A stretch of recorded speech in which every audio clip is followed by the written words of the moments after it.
Hello students, अर्चना Chauhan YouTube channel पर आपका स्वागत है। आज हम पढ़ेंगे बसंत भाग 2 क्लास 7 का पार्ट 8 है शाम एक किसान। ये कविता है और ये लिखा है सर्वेश्वर दयाल सक्सेना ने।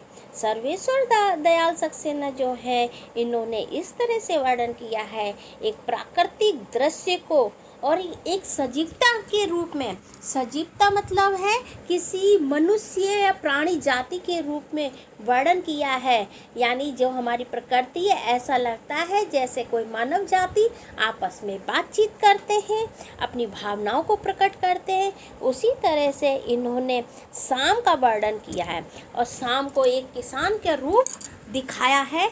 और चलिए हम इनकी कविता को आपको बताते हैं, इसका भावार्थ कि किस तरह से इन्होंने अपनी कविता का भाव प्रकट किया है। देखिए, आकाश का साफा बांधकर सूरज की चिलम खींचता, बैठा है पहाड़ घुटनों पर पड़ी है नदी चादर सी, पास ही दहक रही है पलाश के जंगल को अंगीठी, अंधकार दूर पूर्व में सिमटा बैठा है भेड़ों के गले सा। यहाँ पर कवि जो बता रहे हैं, कवि कह रहे हैं आकाश का साफा बांधकर सूरज की चिलम खींचता, बैठा है पहाड़। यहाँ पे जो किसान के रूप में दिखाई दे रहा है आपको चित्र में, तो ये पहाड़ है। पहाड़ को इन्होंने किसान बताया है। जैसे कोई किसान है सिर पे साफा बांधे हुए चिलम पी रहा है। चिलम आपका ये होता है जो सिगार टाइप की होती है, जो पीते हैं लोग।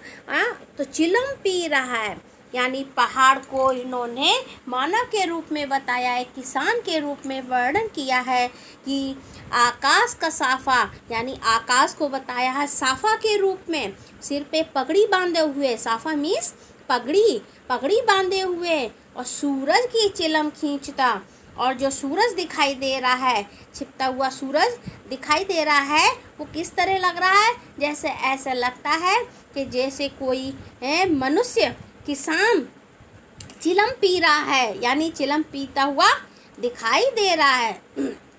घुटनों पे पड़ी है नदी चादर से, पास ही दहल रही है। अब यहाँ पे देखिए, उसके पैरों के पास यानी घुटनों के पास जो चादर ऐसी है, नदी जो बह रही है वो ऐसी लग रही है जैसे उसने चादर बिछा रखी है। चादर अपने पैर घुटनों के पास चादर बिछा रखी हो, घुटनों पर पड़ी है, यानी जैसे घुटनों पे कोई चादर डाल लेते हैं, इस तरह से वो नदी ऐसा प्रतीत हो रही है चादर के समान, कि जैसे किसी ने उसके घुटनों पर चादर बिछा रखी है। पास ही दहक रही है, यानी उसके पास दहकना मीन्स ज्वाला निकल रही है। पलाश के जंगल की अंगीठी, पलाश फूल होते हैं और लाल रंग के होते हैं, और ऐसे लगते हैं जैसे आग जलती है, आग दिखने में लाल होती है। पलाश के जंगल की अंगीठी, यानी उसके पास जो पलाश के पे फूल लगे हुए दिखाई दे रहे हैं, ऐसा प्रतीत होता है कि जैसे उसने अंगीठी जला रखी हो अपने पास, और वो अंगीठी जला के ताप रहा हो, ऐसा प्रतीत होता है। अंधकार दूर पूर्व में, अंधकार यानी पूरब की तरफ से जब सूरज छिपता है, जो पश्चिम में पूरब से होते हुए पश्चिम में आता है, तो पूरब का जो दिशा होती है वो अंधकार से ढक जाती है। सिमटा बैठा है भेड़ों के गले सा, ऐसा लगता है जैसे वो ठंड के कारण सिमटा हुआ बैठा है। जैसे शाम के समय भेड़ एक समूह में इकट्ठी हो जाती हैं, एक जगह इकट्ठी हो जाती है। यहाँ पे इस तरह से इस पंक्ति का वर्णन किया गया है। आगे देखिए, अचानक बोला में मोर, और जैसे किसी ने आवाज़ दी, सुनते हो चिलम औंधी धुआं उठा, सूरज डूबा अंधेरा छा गया। यानी यहाँ पे कवि बता रहा है, अचानक बोला मोर, जो मोर है शाम के समय आवाज़ दे रहा है और बोलने लगा जैसे किसी ने आवाज़ दी हो। जब वो मोर चिल्ला रहा था अपनी आवाज़ में तो ऐसा मालूम पड़ता था जैसे किसी मनुष्य ने उस किसान को आवाज़ दी हो और आवाज़ मनुष्य के समान लग रही थी। सुनते हो, तो वो कह रहा था कि सुनते हो किसान, यानी जो पहाड़ किसान के रूप में दिखाई दे रहा था। तो ऐसा लग रहा था कि जैसे किसी दूसरे ने उसे आवाज़ दी हो।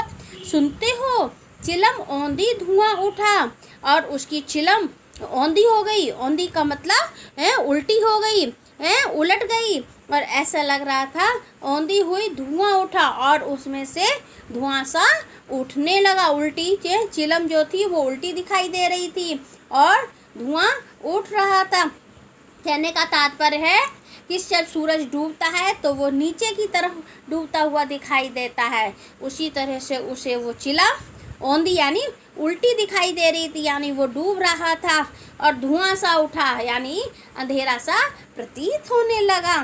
सूरज डूबा, अंधेरा आ गया और सूरज पूरी तरह से डूब चुका था और अंधेरा ही अंधेरा चारों तरफ दिखाई दे रहा था। यहाँ पे कवि यही बताना चाहता है कि हमारी प्रकृति कितनी सुंदर दिखाई देती है और उसके जो विचार ऐसे लगते हैं जैसे कोई मनुष्य रूप में उसकी आकृति दिखाई दे रही हो।